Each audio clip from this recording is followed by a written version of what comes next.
अस्सलाम वालेकुम दोस्तों, उम्मीद आप लोग सब खैरियत से होंगे और तीसरे टेस्ट मैच के दूसरे दिन पे बात करते हैं।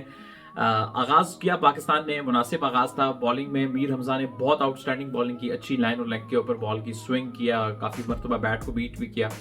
हसन अली भी ट्राई किया, लेकिन अगेन शायद माइट भी थोड़ी लैक ऑफ पेस की वजह से वो पेनिट्रेट नहीं कर सके, डिफेंस को बीट नहीं कर सके। पिक ऑफ द बॉलर मेरा ख्याल है पाकिस्तान के, अगर हम डे 2 पे बात करेंगे तो वो आमिर जमाल थे। अगर उन्होंने बहुत आउटस्टैंडिंग बॉलिंग की। फिर जो मेन मसला था, बॉलिंग तो ठीक रही कि वो स्लिप कैचिंग का। मैंने जहां तक मुझे याद पड़ता है कि मैंने नहीं देखा कि साइम अयूब ने कोई डोमेस्टिक क्रिकेट में भी जितनी क्रिकेट खेली है कोई रेगुलरली स्लिप में कैचिंग की हो। मैं समझता हूं कि ठीक है, आगा सलमान थोड़ी देर के लिए वॉशरूम गए थे, लेकिन उस टाइम पे भी आपको पता है फर्स्ट स्लिप पे सबसे ज्यादा कैचेस आते हैं, तो वहां पर आपको बाबर आजम को खड़े कर देना चाहिए था, किसी और एक्सपीरियंस को। साइम अयूब को आपको ऐसी जगह पे ऐसी स्लिप में रखते या थर्ड स्लिप या कि जहां पे कम चांसेस हैं। तो मेरा ख्याल है कि ये शायद से गलती हुई है। एक तो अब्दुल्ला शफीक के केस में भी पिछले मैच में ड्रॉप करने के बावजूद उन्होंने उनसे प्रसिस्ट किया, और फिर उसके बाद साइम के साथ जिस तरह से, तो फर्स्ट स्लिप पे बाबर आजम को होना चाहिए था अगर सलमान जो आगा हैं वो बाहर गए हुए थे। तो ये मेरा ख्याल है यहाँ पे एक ऐसा एक्सपेक्ट है जिसपे शान मसूद शायद ठीक कैलकुलेशन नहीं कर पा रहे हैं या कर पाए हैं इस सीरीज के अंदर। बाकी जहां पे उनकी कप्तानी की सब बहुत प्रेज कर रहे हैं, सब कुछ कर रहे हैं, लेकिन यहाँ पे एक ऐसा फैक्टर है जो शायद बेहतर तरह से मैनेज हो सकता था, और इस स्लिप कैचिंग ने पाकिस्तान को बहुत डेंट किया है। दूसरा टेस्ट मैच हम बहुत क्लोज और जाते या जीत भी सकते थे अगर ये कैचिंग ठीक हो जाती। सेम प्रॉब्लम, और बिल्कुल डॉली कैच, जैसे सीधा हाथ में जाने वाला कैच ड्रॉप हो रहा है। I don't know, lack of experience लग रहा है कि बॉल पर वो ठीक तरह से मिडिल ऑफ द पाम नहीं ले सके। उनके बिल्कुल ये ऊपर का जो हिस्सा होता है, ये वाला यहाँ पे सख्त एरिया होता है, यहाँ पे आके बॉल लगा और वो गिर गया बॉल। ये तो पहली बार नहीं हुआ, कई बार पाकिस्तान ने स्लिप में बहुत, ऑस्ट्रेलिया में तो बहुत कैचेस ड्रॉप करते हैं, इंग्लैंड में भी काफी मरतबा करते देखा है। और इसकी सबसे बड़ी वजह क्या है, स्लिप कैचिंग क्यों ड्रॉप होती है? एज अ नेशन आप मुझे बताइए, फील्डिंग हमारा ट्रेंड ही नहीं है, ठीक है। जब भी कोई गली में टेप बॉल से भी आप खेलते हैं तो बैटिंग या बॉलिंग का सबका दिल होता है, फील्डिंग करने को कोई तैयार नहीं होता, बस बुरे दिल के साथ फील्डिंग करते हैं। इसी तरह से आपके डोमेस्टिक क्रिकेट में तो अच्छे फील्डिंग कोचेस जो है वो बहुत ही कम है, और फील्डिंग का उस तरह से ट्रेंड भी नहीं है।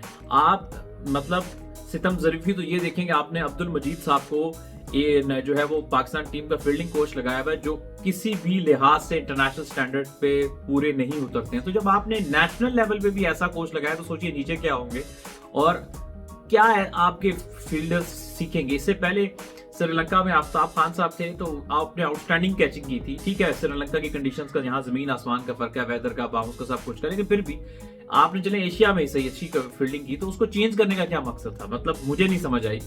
और यहाँ पे आप अब्दुल मजीद साहब को, पहले एक पाकिस्तान के कप्तान थे, उन्होंने मुझे बताया था मजीदा एनजी फिरदा रहता है एनसीए जो मैं फील्डिंग कोच ही बना ली है। तो ये वही लगता है, एक बार फिर मजीदा जो है अकोमोडेट किया गया यहाँ पे, और रिजल्ट आपके सामने है। तो जो कौमें टीम्स तैयारी नहीं करती हैं और लोगों को किसी सबसे इंपॉर्टेंट जो 3 होते हैं, बैटिंग, बॉलिंग और डिपार्टमेंट्स जो होते हैं और फील्डिंग, उस पर लोगों को अकोमोडेट करने के लिए लगाते हैं, तो फिर रिजल्ट तो ऐसा ही होगा। फील्डर से ज्यादा तो आपके सिस्टम का कसूर है, सिस्टम से ज्यादा आपके फील्डिंग कोच का कसूर है, वो क्या कर रहा है। तो उन्होंने क्यों, ये तो डॉली कैचेस है, यहाँ तो कि बहुत कोई फ्लाइंग कैच हो और वो हाफ चांस हो तो बंदा फिर भी बात करे। खैर, ये तो कुछ बात थी फील्डिंग के हवाले से जो आप लोगों तक पहुंचाई है। दूसरा ये कि साजिद खान उतने इंप्रेसिव नहीं थे। आगा सलमान ने बहुत अच्छी बॉलिंग की, आपको याद होगा मैंने इसी वीडियो में मैच से पहले बात की थी कि साजिद खान हो सकता है आगे मैच में अच्छी बॉलिंग करे। मैं चले अब तक की बात कर लेता हूँ कि साजिद खान ना वहां पर ज्यादा इफेक्टिव होते हैं, मेरे जितना मैंने उनको देखा है, कि जहां पे थोड़ी सी टर्न अवेलेबल हो, टर्निंग पिच हो। तो अब क्या हुआ है कि इस पिच पे वरना साजिद खान थोड़ा तेज करते हैं, क्विकर थ्रू द एयर है, उनको बहुत ज्यादातर स्किड कर रहा है, आपने देखा होगा या करता है।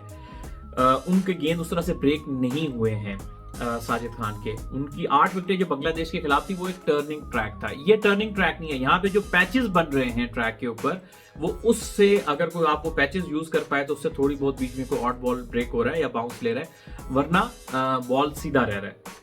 आगा सलमान चुके थोड़ी, उनकी हाइट भी ज्यादा है साजिद से, और दूसरा वो गेम को लूप देते हैं और एक्शन थोड़ा हाई आर्म है कंपेयर टू साजिद। तो वो उनकी उस लूप की वजह से, उसकी हाइट की वजह से उनको ड्रिफ्ट भी मिल रहा है, और ड्रिफ्ट के साथ जो जब वो पैचेस को ज्यादा अच्छे से हिट कर रहे हैं, तो जहां भी उनका सही पैच पे गेंद पड़ता है वहां से बाउंस भी लेता है बॉल उनका, और ब्रेक भी ले रहा है, और ड्रिफ्ट भी उनको मिल रहा है। तो साजिद खान के मुकाबले में अभी तक आगा सलमान ज्यादा इफेक्टिव रहे, ज्यादा डेंजरस रहे, ज्यादा मर्तबा उन्होंने जो है वो प्रॉब्लम क्रिएट की है ऑस्ट्रेलियन बैटर्स के लिए। लेकिन फिर भी क्योंकि अब साजिद प्लेइंग 11 का हिस्सा है, तो उनको बॉलिंग करनी अच्छी पड़ेगी, उनको कंडीशंस को समझना पड़ेगा और कंडीशंस के हिसाब से बॉल करना पड़ेगा अगर पाकिस्तान जो है वो ऑस्ट्रेलिया को जल्दी आउट करना चाहता है। मेरा ख्याल ये है कि पाकिस्तान ने जो 300 प्लस स्कोर कर लिया है, ये एक ऐसा टोटल है जिसमें ऑस्ट्रेलिया को आउट कर सकता है। मैं ज्यादा आइडियल बात नहीं करूंगा, लेकिन पाकिस्तान के 300 के पास ऑस्ट्रेलिया को समहाउ अगर आउट कर लेता है, तो ये मैच ऑन रहेगा, कॉन्टेस्ट जो है ये ऑन रहेगा, और ये मैच देखने का मजा आएगा। कहीं ऑस्ट्रेलिया 400 450 अगर लेट्स सपोज किसी भी तरह से कर गया, तो फिर बहुत मुश्किल हो जाएगी पाकिस्तान के लिए। सो यही कुछ कहना था आज के मैच के हवाले से। होप फॉर द बेस्ट, फिर मिलेंगे कल के दिन।